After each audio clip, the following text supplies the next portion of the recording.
सानिकाची delivery होऊन काहीच दिवस झालेले होते. ती सासरीच राहत होती. कारण सासूने सांगितले होते की डिलिव्हरीनंतर 30 दिवस येथेच राहायचे आहे. तेही एकाच रूममध्ये. बाहेरच्या कोणालाही भेटता येणार नाही. असे अनेक नियम सासूने सानिकावर लादलेले होते. त्या दिवशी सानिकाचा पती अमोल रूमच्या बाहेरून जात असताना सानिकानं पाहिलं. तिने त्याला आवाज देऊन आतमध्ये बोलावलं.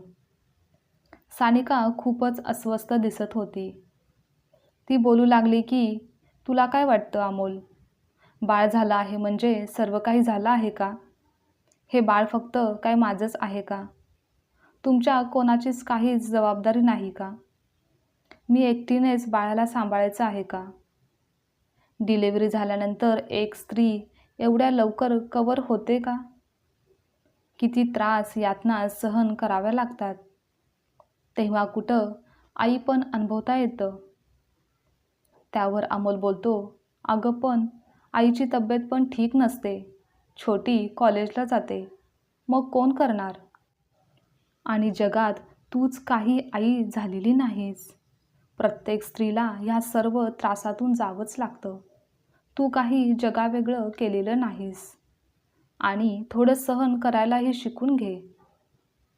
वा अमोल, एकदम बरोबर बोललास.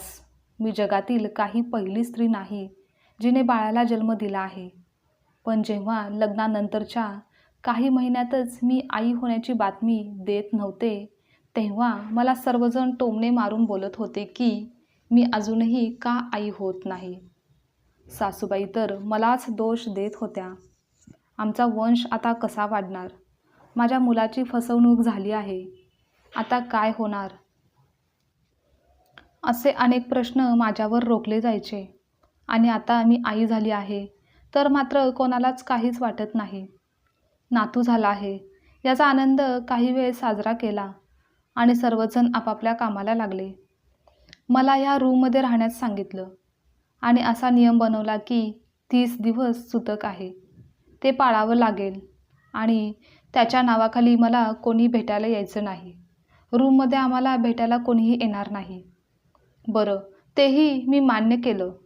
पण साधं जेवणही मला व्यवस्थित व वेळेवर मिळत नाही. आणि जेव्हा जेवण घेऊन येतात तेव्हा दरवाजाच्या तेथूनच सरकलं जातं. मला खूप वाईट वाटतं. हे सर्व का आणि कशासाठी? आई झाली आहे मी. एखादी चूक केल्यासारखी वागणूक किंवा मला एखादा आजार झाल्यासारखी वागणूक कशासाठी? जेव्हा आई होत नव्हते तेव्हा आई का होत नाही म्हणून रोज नवीन टोमणे आणि आज आई झाली आहे तर सर्व काही माझ्यावर टाकून सर्व रिकामे झाले आहेत. तुला माहिती तरी आहे का की बाळ रात्रभर झोपू देत नाही. सारखं रडतंय. कधी भूक लागली तर कधी पॅन्ट ओली केली म्हणून उठावं लागतं. माझा आहार योग्य आणि पोषक नसल्यामुळे बाळाची भूक भागत नाही. त्यामुळे बाळ अजूनच किरकिर करत राहतं. या काळात सकस आहार वेळेवर घेणं किती आवश्यक आहे हे तुला माहिती नाही. आणि येथे माझ्या आहाराकडे ना बाळाकडे कोणाचं लक्ष आहे. नॉर्मल डिलिव्हरी व्हावी म्हणून सासूबाईंनी अगदी शेवटच्या महिन्यापर्यंत माझ्याकडून सर्व कामे करून घेतली. पण शेवटी डॉक्टरांच्या सल्ल्याने सिझेरियनच करावं लागलं.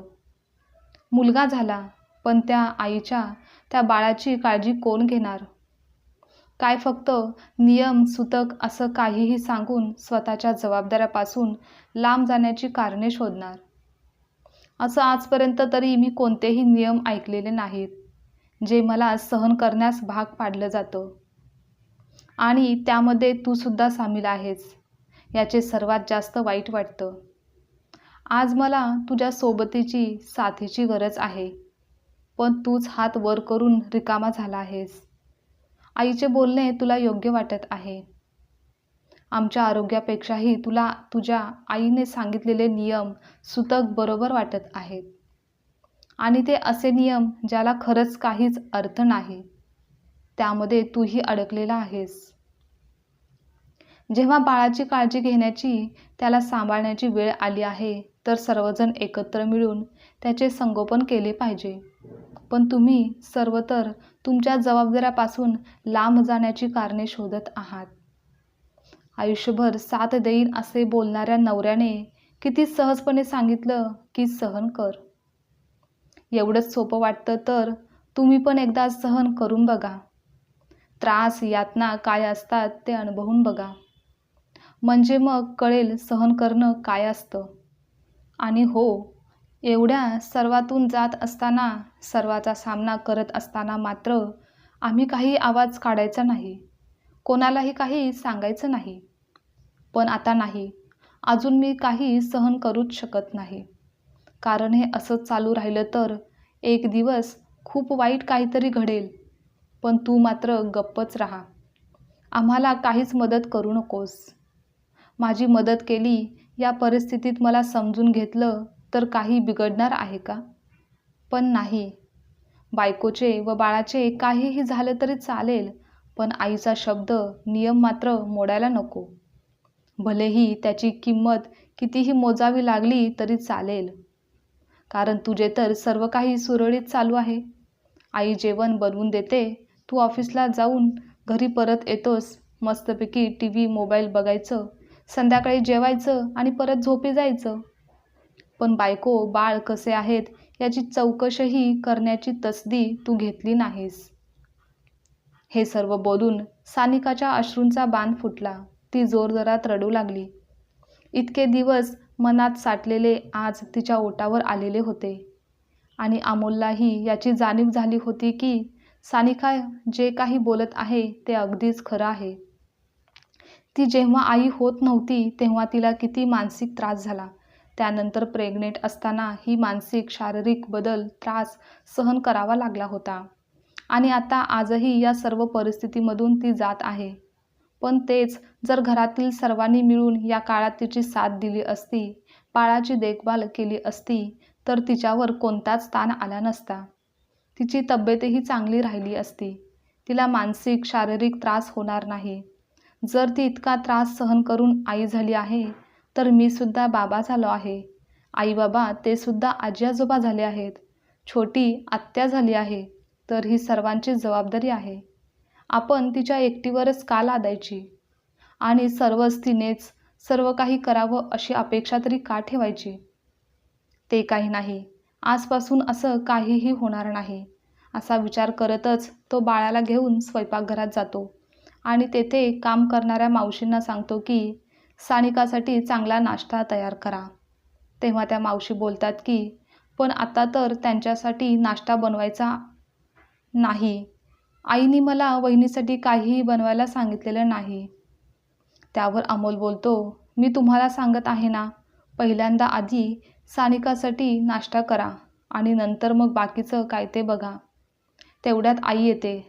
बेटा, काय झालं आहे? आणि तू बाळाला घेऊन स्वयंपाकघरात काय करत आहेस? तेव्हा तो सांगू लागतो की सानिकासाठी नाश्ता घेऊन जात आहे. तिला खूप भूक लागली आहे. रात्रभर बाळ झोपून सुद्धा देत नाही. बाळाचे पोट व्यवस्थित भरत नाही. तिला चांगला आहार आणि योग्य वेळेवर देणे गरजेचे आहे. तिला अशक्तपणा जाणवत आहे. त्यावर आई बोलू लागली की अरे वा बेटा, बायकोची खूपच काळजी वाटत आहे तुला. मी सांगितलेले नियम सूतक सर्व विसरत आहेस. तिच्यासाठी नाश्ता नंतर बनवला जाईल. तू जा बाळाला रूममध्ये सोडून ये. सूतक आहे आणि तू घरातील गोष्टीमध्ये लक्ष घालू नकोस. जा, तुझी तयारी करून तू ऑफिसला जा. त्यावर चिडूनच अमोल म्हणतो की कोणते नियम, कोणते सूतक? येथे आरोग्य जास्त महत्त्वाचं आहे. त्या दोघांनाही आता सध्या आपल्या सर्वांच्या आधाराची, पाठिंब्याची गरज आहे. आणि मी आता काही दिवस ऑफिसमधून सुट्टीच घेत आहे. आता पूर्ण वेळ मी त्यांची काळजी घेईन, त्यांची देखभाल करेन. हेच माझं कर्तव्य आहे आणि ते मला पार पाडलंच पाहिजे. ती माझी बायको आहे. तिला काय झालं तर माझा संपूर्ण संसार उद्ध्वस्त होईल, याचा कधी विचार केला आहेस का? आता माझ्याकडून कोणतीही चूक होणार नाही. आतापर्यंत खूप झालं तुझे नियम व सूतक. एखाद्याच्या जीवाशी बेतेल असे नियम का करायचे आहेत? मला ते मान्य नाहीत, असे बोलत अमोल रूममध्ये निघून जातो. आईला अमोलमध्ये झालेला हा बदल भीतीदायक व आश्चर्यदायक सुद्धा वाटत असतो. जर आपला मुलगा खरंच काम सोडून घरी बसला तर आपले घर कसे चालणार आणि आपल्या मुलाच्या नजरेत आपले किंमत काय राहणार, याचा विचार करून त्या लगेच त्याच्या पाठोपाठ सानिकाच्या रूममध्ये जातात आणि तिच्याशी गोड बोलू लागतात की, सूनबाई, तू काळजी करू नकोस, थोड्या वेळातच तुला नाश्ता मी घेऊन येईल. बाळाच्या मालिशसाठी आणि तुझ्यासाठी सुद्धा एक बाई आपण पाहू. ऑपरेशन झालं होतं त्यामुळे आपण इतके दिवस मालिशसाठी बाई पाहिली नव्हती. पण आता 2च दिवसानंतर आपण बाईची व्यवस्था करू. त्यामुळे तुला देखील आराम मिळेल आणि रात्री तुझ्या रूममध्ये झोपण्यासाठी छोटी येत जाईल. त्यामुळे तुला जास्त ताण पडणार नाही. अमोल बेटा, ऑफिसला तू जा. येथील काळजी आता करू नकोस. मी सर्व व्यवस्था नीट करेन. बाळाची देखभाल करेन. तेव्हा अमोल बोलतो, ठीक आहे आई, तू वेळीच योग्य निर्णय घेतला. याची खरंच खूप गरज होती. पण आज मी सुट्टी घेत आहे असंही ऑफिसला कळवलेच आहे. तर आज पूर्ण दिवस बाळासोबतच घालवतो. सासू व नवऱ्यामध्ये झालेले ते चांगले परिवर्तन सानिका आश्चर्याने पाहत होती. सोबतच तिला सुखद आनंद देखील झाला होता. आजची कथा तुम्हाला आवडल्यास लाईक, शेअर, कमेंट करा आणि चॅनलवर नवीन असाल तर चॅनलला सबस्क्राईबसुद्धा नक्की करा.